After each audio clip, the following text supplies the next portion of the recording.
The 1992 Goodtimes version angered millennials everywhere when their grandmas came home from the store with a VHS copy that was not the Disney version. This was a trend in the 90s. After all, Grandma saw the VHS cover of this version and saw that it was the version that children loved. This was actually a crime against humanity. So let's watch it together. But before we do that, be sure to drop a like and subscribe. Just do as I tell you, Twink. Okay.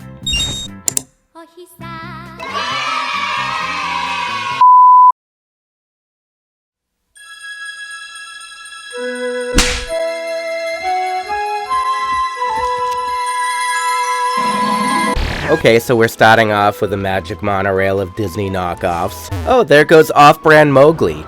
Down the rainbow hole we go. I love bottoms. Wait, we have another opening sequence? One was more than enough. Ah yes, definitely adapted from the classic tale by Hans Christian Andersen with absolutely no inspiration drawn from the Disney version whatsoever. We'll share a love that only can be. Oh shit, why is she shrieking? Ugh, look, even the fish look terrified. So this must be our Ariel stand-in. Immediately what sets her apart is that she's blonde instead of a redhead. They're so different. And I guess her animal sidekick in this version is a dolphin instead of a bright and yellow chubby flounder. Everybody's so creative! Because, you know, the Little Mermaid totally had an animal companion in the original fairy tale. No, she didn't. I'm coming! She's a gold digger, she's a slut, she's a whore. So with a little bit of exposition, we learn that it's Lena's birthday and her sisters are planning on throwing a surprise party. Surprise! You can all come. Everyone can come. Every creature in the sea can come. I see breakfast is ready. We then mosey on over to the very underwhelming kingdom of the mer people, where we see... oh my fucking god, what are those things? Oh my god, what is that? Oh my god! What is that? Don't ever fix your lips to say that, bro. I'm sitting right here and my daughter in the backseat. Okay, like I was saying, we then mosey on over to the underwhelming mer kingdom, where Lena's generic sisters are seen setting up a surprise party, and what the fuck is that one wearing? It's like a blue toilet plunger. This was supposed to be a surprise party. Yeah, they've been expositioning this to death for the last 4.5 minutes. We get it, we know already. I'm sure. Now come into my bedroom, I've got something to show you. I meant to give you this tonight, but I'd better do it now. Wow! Anal beads! Just what I always wanted! It was made for you.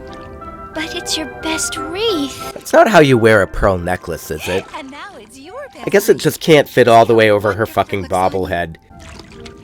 Do you like it? It'll suffice until I find a better spot. Assuming I ever get human legs to put them in between. A little more padding happens when Lena shows off her anal beads. Very proud of those things. And we also learn that Lena has some aspirations. What could they possibly be? You'll see, Vink. One day I will go to the surface and meet a handsome prince. Okay, a little context would be nice. Up until now, we had no idea that Lena was enamored by the human world. In the original story by Hans Christian Andersen, the Little Mermaid at least has more of a motive, that being that she wants to gain an immortal soul after her grandmother tells her stories of how humans live forever long after their bodies become soil, whereas mermaids only live for 300 years before they become foam upon the waves and nothing more. And the only way for a mermaid to gain an immortal soul is to marry a human where the two can become one. But they're gonna keep some elements from the Disney version. And I guess mermen must be really ugly in this universe. Maybe they don't have nipples. We'll find out.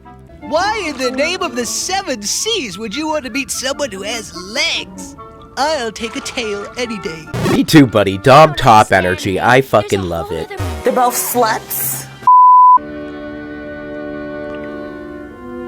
Ah, so the Sea Witch is watching from afar. She must become a really important and prominent figure later on in the story. Not really. And of course her name is Cassandra. Would have been more iconic if they named her Karen. What's happening? I don't know. I guess Cassandra whips up a whirlpool to help move the story along somehow, and they get slurped up to the surface.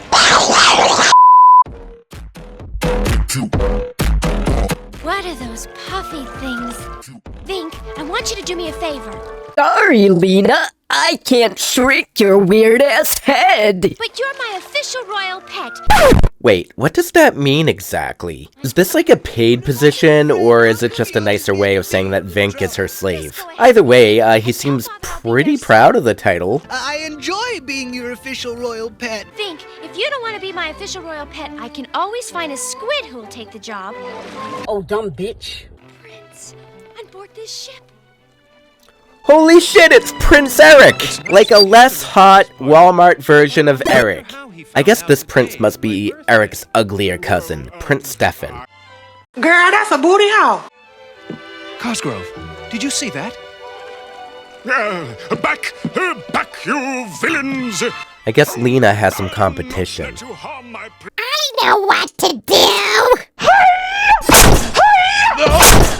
Okay, I think now would be a great time to take a break to inform you that I have crabs.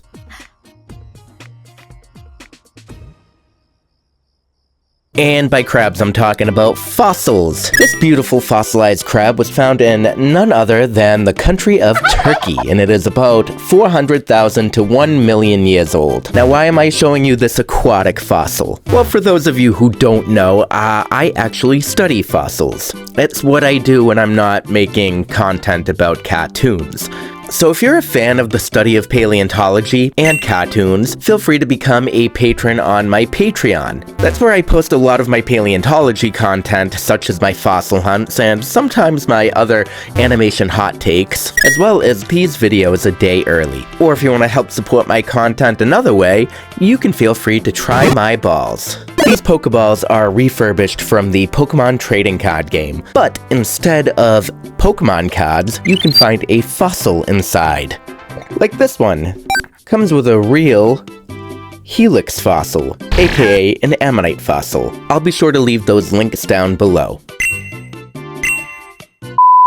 Now we're on deck, laughing and cheering as two little people kick back and forth for our amusement. Some dank-ass moves right there. He's the most handsome creature I've ever seen. I know you fucking lying, bitch! Now we're at the part where a storm comes in. In the original story, it's actually the sea witch that conjures the storm, as she was looking for the bones of shipwrecked sailors to continue adding onto her underwater house. Kind of like a deep-sea Baba Yaga. That doesn't quite happen in this version though, because the sea witch doesn't have the house made out of sailors' bones. In this version, it's just a conveniently timed storm. But at least Lena's having a good time. This is fun! All the while, Night on Bald Mountain is playing, because I think Goodtimes only had access to public domain songs. I mean, it's a lot better than the alternative, because every time they try to make their own songs, they end up pretty terrible. We'll share a love that only can be. Oh, shit.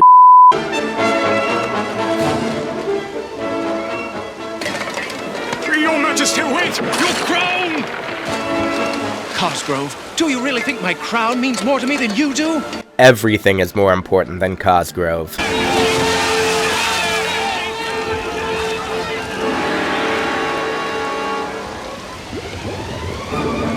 The prince is in danger!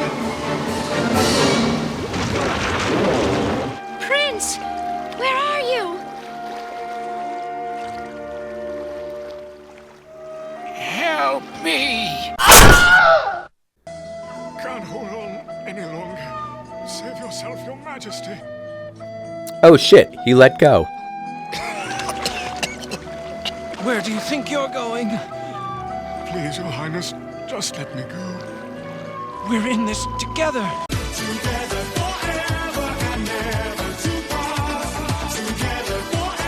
Your Highness, look out! Cosgrove! Cosgrove! Where are you?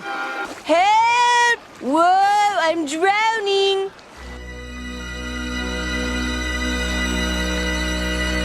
I'm kidding, we're not that lucky. Lena did end up pulling them both back to shore before she herself dies of exhaustion, though. As she hovers over Stefan, a bell rings, and Belle from Disney's Beauty and the Beast rushes out for recess.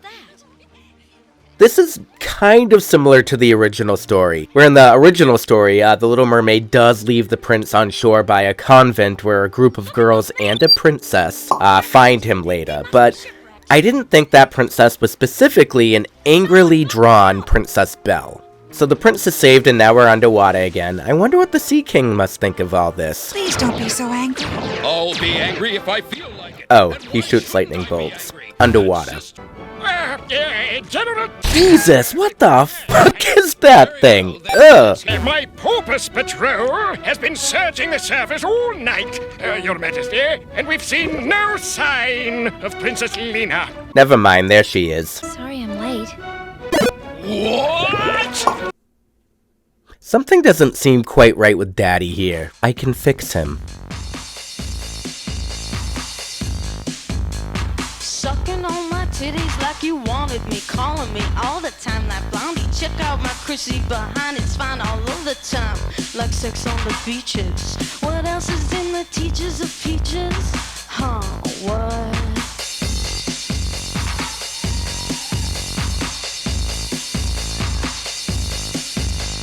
Sucking on my titties like you wanted me. There, now Daddy could get the D.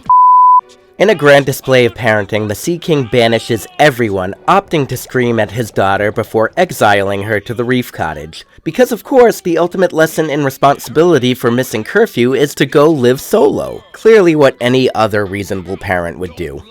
Also, the Sea King in the original story was incredibly passive. The Little Mermaid's grandmother did most of the actual parenting, while her son was running the Mer Kingdom. So I wonder where this overprotective, grumpy, underwater king trope came from. I guess we'll never know. Before she lives out her sentence, she first has to say goodbye to her sisters who are torturing the native wildlife. Her punishment doesn't last long, though, as Vink a moment later arrives at the cottage to tell her that her time out is all over. And what do you know, Lena actually didn't go anywhere. She's a terrible teenager. I would have invited everybody over. I would have been a slut. Right, yes, absolutely. Yes. We're then subjected to a few minutes of even more exposition recapping what we already know and what we already know already happened, as well as Vink trying to dissuade Lena from going back up to the surface. Absolutely nothing happens to move the plot along when they actually do go to the surface, and we're more than halfway through this film. Thus, I'm kind of recapping what happened to save you from this horrendous pacing. In the original story, it's the Little Mermaid's sister who comes to the Little Mermaid in her garden and informs her that she knows where the prince resides.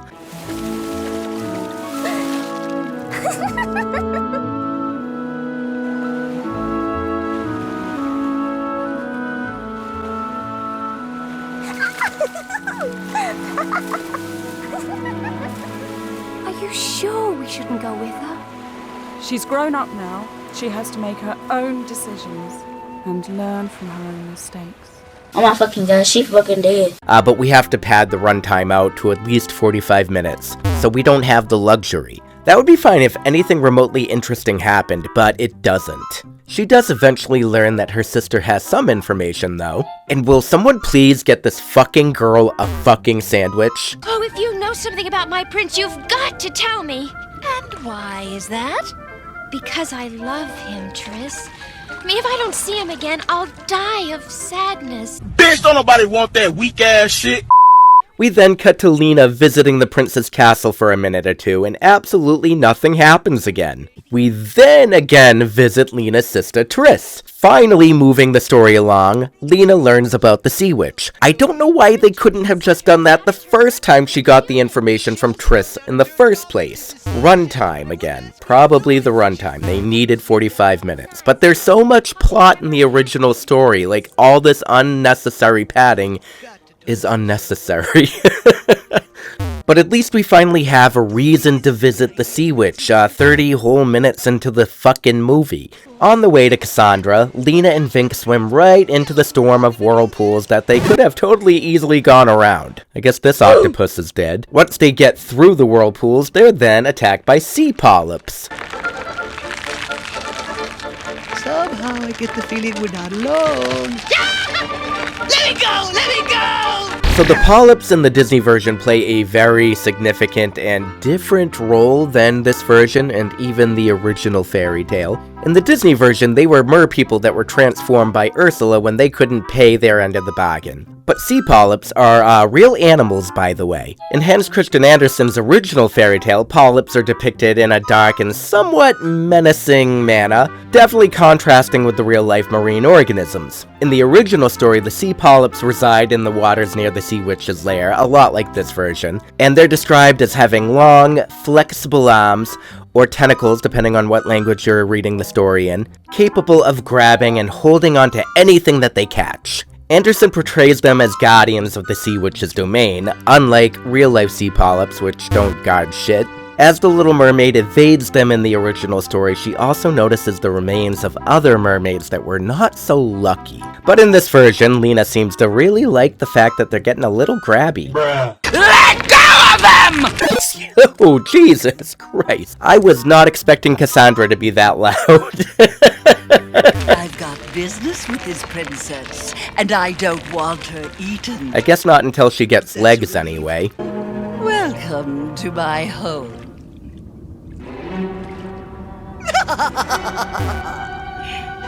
It's a regular ass fucking house. Why are they so scared? I don't get it. You know, in the original, the Sea Witch's house is actually made up of the bones of shipwrecked sailors that she herself killed. That would have been a lot more menacing, and I would have frankly understood the reaction, but here it's just a fucking plain little hut. Also, why is Flight of the Valkyries playing? Like, it doesn't fit the scene at all. Are you sure this guy will marry you? I think he will. Yes, yes, he'll marry me. He'd better marry you! Oh my god, Jesus! Chill the fuck out, Cassandra. Jesus Christ. Also, why is Lena just standing there all happily with her hands on both hips? Thanks, I fucking hate it. Well, what do you want? That which is most precious to you. Your voice. Okay, I'm confused. I understand, yet I don't. Both the original tale and the Disney adaptation highlight the Sea Witch's desire for the Little Mermaid's voice, emphasizing its beauty and how much the Little Mermaid values it. That part I get. However, in this version, Lena doesn't have a notable singing talent. Her voice isn't celebrated or mentioned as beautiful. In fact, it's quite grating. Yet, like the Disney version, this adaptation portrays Lena's voice as significant for some reason. They even copied her voice being a glowing ball of light, seemingly to avoid the original story's harsher outcome of her tongue being cut out of her face.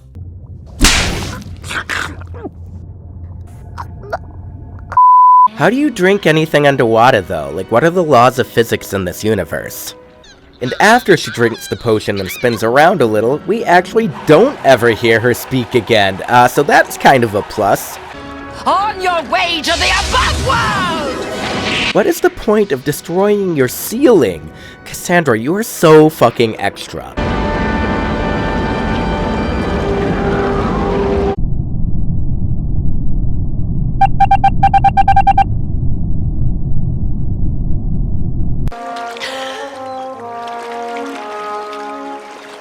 Look, Claudia, it's a girl from the sea.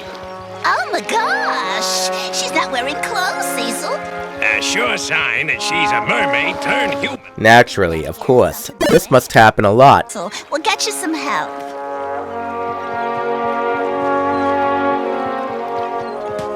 Oh, she's fainted. Not used to her legs yet, I guess. Well, we better get help. We are now 45 minutes into this 45-minute movie, and a lot is supposed to happen. How are we gonna cram this all into 5 minutes? We then again learn, through exposition, that while Lena and the prince have known each other for literally 5 minutes, they quickly fall in love. The king and queen don't approve of this, however, as they'd rather their son marry royalty instead of a bobblehead, which is understandable. So naturally, they ship him overseas to meet another princess who happens to be none other than Princess Belle. Oh, I love you, but I have no choice in this matter. Don't worry. Mother and Father insisted I take this voyage to meet Princess Anna. Balls. I can't help but notice that Anna in this scene is drawn almost exactly as Vanessa, Ursula's counterpart in the Disney version. But in Belle's yellow dress, I can't get over that. Of course, Stefan recognizes Belle as the woman that saved his life, while Lena is in the background cracking her tiny neck. Stefan rejects Belle, but agrees to marry her anyway as to not cause war between the two kingdoms, because these kings are fragile as fuck. Now this would be the part where Lena's sisters appear after having given their hair to the Sea Witch in return for a magic dagger to stab the prince. And boy do I wish this prince would be stabbed. But nope, that's not what happens. Actually, it doesn't happen in the original either, but I digress. This is what comes of going to the above world! I warned you! This is that Sea Witch Cassandra's fault! Vink has told me this man will marry another, and that you will turn to sea foam when he does! I will not let this happen! I'm not going to let that prince marry another girl and destroy— I see Flight of the Valkyries is playing again, and basically to save his daughter, the Sea King decides that he wants to destroy her himself. And everybody else on the ship too, so it's fine.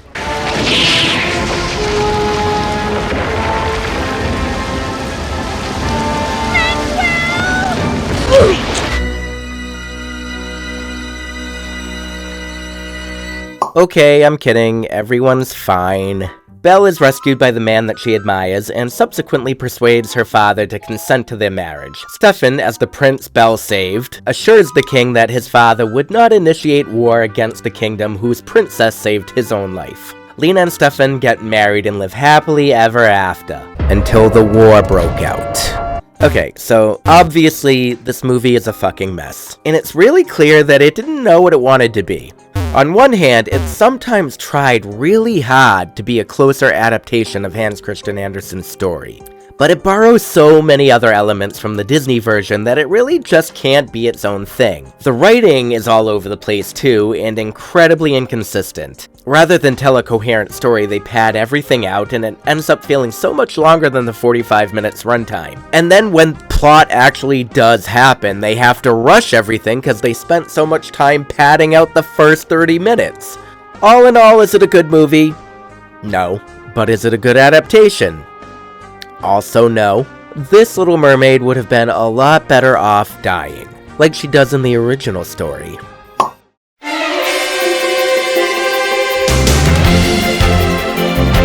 Hey there, this is Ash Ketchum from Pallet Town. Subscribe to Fossil Daddy for more awesome paleontology content and become a paleontological Pokemon Master. Sponsor a fossil hunt or become a patron if you can. Now, let's battle! Pikachu, go!